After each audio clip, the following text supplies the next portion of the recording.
오늘 함께 보실 말씀은 마태복음 8장 1절에서 4절까지 말씀입니다. 신약 성경 11조 마태복음 8장 1절에서 4절까지 말씀입니다. 함께 읽겠습니다. 예수께서 산에서 내려오시니 수많은 무리가 따르니라. 한 나병 환자가 나와 절하며 이르되 주여 원하시면 저를 깨끗하게 하실 수 있나이다 하거늘 예수께서 손을 내밀어 그에게 대시며 이르시되 내가 원하노니 깨끗함을 받으라 하시니 즉시 그의 나병이 깨끗하여진지라. 예수께서 이르시되 삼가 아무에게도 이르지 말고 다만 가서 제사장에게 내 몸을 보이고 모사가 명한 예물을 드려 그들에게 입증하라 하시니라.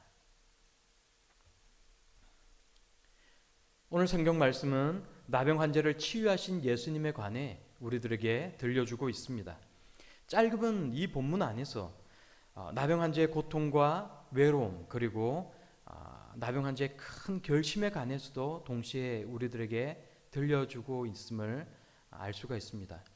오늘 이 본문에 나오는 문둥병자는 마을 사람들과 함께 살 수 없었으므로 마을 밖에 있는 나병 환자촌으로 나가서 하루하루를 살고 있었습니다.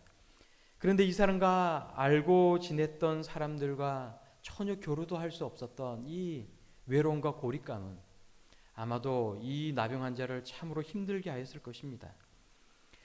평소에 알고 지냈던 나병을 앓기 이전에 알고 지냈던 이웃들, 친구들 또 어쩌면 심지어 가족들까지도 더 이상 이 나병 환자를 찾아오지 않았던 것입니다.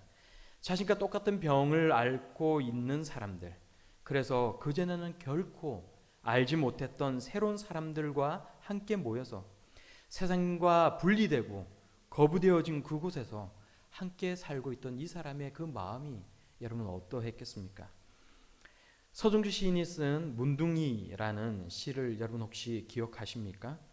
해와 하늘빛이 문둥이는 서러워 보리밭에 달 뜨면 애기 하나 먹고 꽃처럼 붉은 울음을 밤새 울었다. 제가 어렸을 때 들었던 얘기는 문둥이가 자신의 병이 낫기 위해서 동네를 돌아다니다가 아기를 잡아먹는다라는 말이었습니다. 그래서 이 시는 나병 환자의 서러움과 외로움을 표현하기 위해서 보리밭에 달 뜨면 아기 하나 먹고 밤새 울었다라고 이야기를 하고 있는지도 모르겠습니다.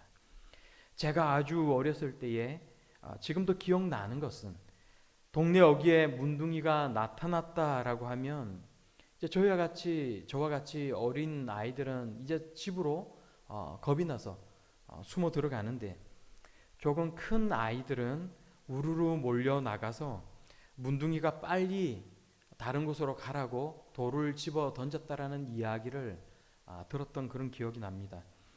이스라엘의 상황도 우리와 비슷한 것 같습니다. 누군가 자신에게 음식을 제공해 주지 않으면 근처 마을 어귀로 나가서 무엇이라도 먹을 것을 얻어와야지만 하루하루를 살 수가 있는 것입니다. 접근과 접촉이 금지된 마을로 간다라는 것은 큰 고통과 모욕감이 수반되는 그런 일이었습니다. 가족과 친구도 철저하게 분립되어 있는 고립된 삶을 살 수밖에 없었던 것입니다. 이 나병 환자는 손끝부터 썩어 문드러지게 되는 것이고 진물이 난 몸을 긁어대면서 하루하루를 아무런 희망 없이 그렇게 살아갔을 것입니다. 어쩌면 나병에 걸린 또 다른 환자가 며칠 전에 세상을 떠나는 것을 목격하였을지도 모르겠습니다. 차라리 빨리 죽는 게 더 나아 보이지만 여전히 죽음의 공포와 또 살고 싶다는 마음 가운데 있는 그 소원과 나병으로 인한 절망감으로 고통스러운 현실을 살아가고 있었던 그 사람, 이 나병 환자에게도 때로는 즐거운 시절과 사랑하는 가족들과 아름다운 꿈이 있었을 것입니다. 사랑하는 친구와 이웃들이 있었을 것입니다. 세상을 향해 마음껏 나아가지 못하게 인생을 완전하게 무너뜨리는 질병, 이 나병으로 인해 날개가 꺾여버린 이 사람은 스스로 자신을 생각할 때마다 불우한 자신의 인생을 생각할 때마다 견딜 수 없이 괴로웠을 것입니다. 사회에 아무짝에도 쓸모없는 존재라는 그 생각이 이 사람을 비참하게 만들었을 것입니다. 순간순간 자책과 원망스러운 생각, 참을 수 없는 슬픔에 마음은 무너져 내리고 또 무너져 내렸을 것입니다. 지금은 나병도 치유된다라고, 완치가 된다라고 이야기를 합니다. 하지만 여전히 치유되지 않은 육체의 질병과 정신적인 아픔을 겪으면서 살아가고 있는 그런 사람들이 우리 곁에 있음을 우리는 생각해 볼 수 있습니다. 사람들과 함께 섞여 지내고는 있지만 그 마음 속에서는 세상에서 받은 큰 상처나 마음의 질병을 가지고 혼자 아파하고 괴로워하면서 지내는 그런 사람들이 있는 것입니다. 나병 환자처럼 고립되어 살아가고 외로운 인생을 살아가는 그런 사람들의 모습이 혹시 우리의 모습은 아닙니까? 내 주변의 사람의 이야기가 될 수도 있습니다. 바로 나의 이야기가 될 수도 있는 것입니다.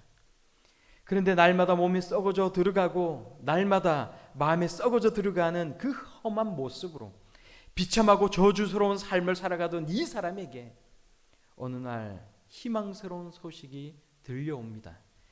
예수님의 이야기인 것입니다. 근방에 예수라는 사람이 왔다라는 이야기를 듣게 된 것입니다. 그에게로 가면 마음의 질병도 육신의 어떠한 병이라도 고쳐준다라는 말을 들었던 것입니다. 예수님은 누구이십니까? 우리가 알고 있는 예수, 남들이 말을 하는 그 사람이 아니라, 그 예수가 아니라 내가 경험하고 내가 믿고 있는 예수님이 누구이신지를 오늘 우리는 다 고백할 수 있기를 바랍니다. 이 나병 환자는 고민하였을 것입니다. 과연 예수님은 누구이신가? 과연 그에게로 가면 나의 나병이 고쳐질 것인가? 나는 또 어떻게 그 사람을 만나러 갈 수 있을 것인가? 마을로 들어가면 사람들이 돌을 던질지도 모릅니다. 욕을 할 것입니다. 예수님을 만나기도 전에 돌에 맞아 죽을 수도 있습니다. 그리고 이제 오늘 이 본문을 본 것과 같이, 이 본문에 나오는 모습과 같이 이 사람은 마을로 나가 예수님을 만나려고 합니다. 숱한 시간을 고민을 하며 망설였을지도 모릅니다. 아니 어쩌면 많은 고민을 할 필요도 없이 자리에서 벌떡 일어나 무작정 예수님을 만나러 마을을 향해 나아갔을지도 모릅니다. 나병 환자는 결심합니다. 오늘 돌에 맞아 죽는 일이 있다 할지라도 예수님을 만나러 가야겠다는 것입니다. 예수님에 관한 소문이 사실이 아니라 할지라도. 그럼에도 불구하고 나병을 고침받고 인생이 회복되고자 하는 그 간절한 갈망이 이 사람을 마을로 들어가도록 이끌어갔다는 것입니다. 우리에게도 이런 회복의 갈망이 있기를 바랍니다. 닳고 닳아서 아무런 소망과 희망이 없는 마음은 우리의 삶을 변화시켜 줄 수가 없습니다. 고치시고 회복시켜 주시는 하나님, 여호와 라파의 하나님, 그 앞으로 나아가 부르짖고 기도할 수 있는 우리 모두가 다 될 수 있기를 간절히 예수님의 이름으로 축원합니다. 오늘 이 본문의 말씀을 보면 성경에는 자세히 기록되어 있지는 않지만 우리가 충분히 미루어 짐작할 수 있는 것이 있습니다. 이 나병 환자가 돌에 맞아 죽을 각오로 마을로 들어갔는데 의외로 마을에는 사람들이 별로 없었다라는 것입니다. 왜냐하면 그 시간에 사람들은 예수님의 말씀을 듣기 위해서 산으로 다 몰려가 있었기 때문에 그렇습니다. 돌에 맞아 죽을 각오로, 죽으면 죽으리라는 결심으로, 결단으로 나가면 하나님은 우리를 살리십니다. 우리의 삶의 문제를 해결시켜 주시는 것입니다. 예수님도 우리의 마음을 위로해 주시고 보듬어 주시는 것입니다. 오늘 이 본문의 말씀을 본 것과 같이 예수님은 이제 산에서 산상순을 다 말씀해 주시고 사람들과 함께 마을로 내려오십니다. 사랑하는 성도 여러분, 육신의 고통과 마음의 상처로 인생이 부서져 내려버린 이 문둥 환자가 오늘 이 자리에 예수님을 기다리며 앉아 있습니다. 그리고는 큰 소리로 예수님을 향해 외칩니다. 주여, 원하시면 저를 깨끗게 하실 수 있나이다. 주여, 원하시면 저를 낫게 하실 수 있나이다. 주여, 원하시면 오늘 저의 기도를 들어주시고 저의 기도에 응답하여 주실 수 있나이다. 오늘 보신 이 성경 본문의 문둥병자는 예수님의 깨끗게 하시는 그 권능과 능력을 믿었습니다. 수치를 극복하고 예수님 앞으로 나아가 간절하게 간구하였습니다. 그리고 예수님은 손을 내밀어 문둥병자에게 손을 대시고 고쳐주셨습니다. 예수님은 우리의 인생을 고치시고 회복시켜 주시는 분이신 것입니다. 세상은 삶이 깨어지고 방치된 채 버려져 있는 사람들에게 아무런 관심을 주지 않지만 예수님은 언제나 그러한 사람들과 함께하여 주시는 분이십니다. 예수님은 인생이 병들고 망가지고 상처투성이로 딱지가 앉은 사람들을 만져주시고 치유하여 주시는 분이십니다. 예수님은 병든 자, 아픈 자의 친구가 되어 주십니다. 낙심한 자, 상처받은 자의 위로가 되어 주십니다. 우리에게 필요한 것은 나병 환자와 같이 예수님 앞으로 나오는 결단인 것입니다.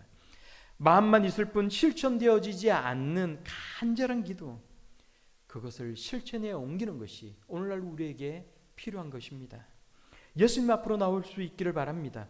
입을 크게 벌이고 예수님 앞에 간절하게 기도할 수 있는 우리 모두가 다 될 수 있기를 바랍니다. 그러면 예수님도 오늘 이 시간 우리와 함께하여 주시고 우리의 마음을 만져주시고 위로해 주시고 우리를 보듬어 주실 줄로 믿습니다. 기도하는 사람만이 경험할 수 있는 세상에 없는 무언가를 우리의 마음 가운데 채워주실 것입니다. 자애로우신 하나님께서 우리의 결핍된 인생을 축복과 은혜로 채워주실 줄로 믿습니다. 그러므로 사랑하는 성도 여러분, 오늘 우리를 구원하시려고 십자가 고난을 참으신 예수님을, 그 사랑을 생각해 볼 수 있기를 바랍니다. 그 예수님이 우리를 고쳐주십니다. 그 예수님의 이름을 힘입어 기도하시고 위로와 평안을 누리시는 오늘 이 시간이 다 되시기를 우리 예수님의 이름으로 축원합니다. 기도하겠습니다. 한없이 사랑으로 죄를 돌봐주시는 하나님 아버지, 오늘 이 시간 죄를 위한 예수님의 그 고난과 사랑을 알게 하여 주옵소서. 위로자와 치유자가 되시는 주님의 능력을 믿으며 나아가는 저희 모두가 다 되게 하여 주옵소서. 죄로 더러워진 죄의 마음을 어루만지시고 깨끗게 하여 주시기를 간절히 바라고 원합니다. 결핍되고 상처받은 죄들의 마음을 고쳐주시옵소서. 해결되지 않는 죄의 삶의 문제를 이 시간 하나님께 올려드리며 은혜를 구합니다. 주님, 원하시면 죄를 깨끗게 하실 수 있나이다. 원하시면 저희의 상처난 마음을 고치실 수 있으시고, 원하시면 저희의 무너져 내리는 삶을 고쳐주실 수 있음을 믿고 하나님 앞으로 나아갑니다. 저희 모두가 아버지의 전능하심과 은혜로움을 믿고 간구합니다. 주님의 선하신 뜻에 저희들의 모든 삶의 문제를 맡기고 간구하오니 주여 고쳐주옵소서, 해결하여 주옵소서, 인도하여 주옵소서, 저희들의 마음을 위로하여 주옵소서. 이 모든 말씀 예수님의 이름으로 기도드리옵나이다. 아멘. 우리 시간 다 함께 기도할 수 있기를 바랍니다. 한국과 세계의 경제가 침체되어 가는 이 시기에 우리 교회 성도들의 일터와 사업장들을 지켜주시고 어려운 경제 상황으로 인해 모든 주님의 자녀들이 낙심하지 않도록 인도하여 달라고, 이단과 사이비 신앙으로 몸살을 앓고 있는 한국 교회가 더욱 주님의 말씀에 굳건히 설 수 있도록 이끌어 주시고 다시 한번 한국 교회에 부흥과 영적 도약이 일어날 수 있도록 인도하여 달라고, 주의 자녀들이 가진 마음과 육신의 질병, 가족과 세상으로부터 받은 마음의 상처들이 치유함을 받게 하여 주시고 참된 위로자가 되시는 하나님의 은혜와 사랑으로 인해 우리의 모든 영육이 더욱 강건하게 하여 달라고 우리가 간절하게 마음을 모아 계속해서 기도하시겠습니다.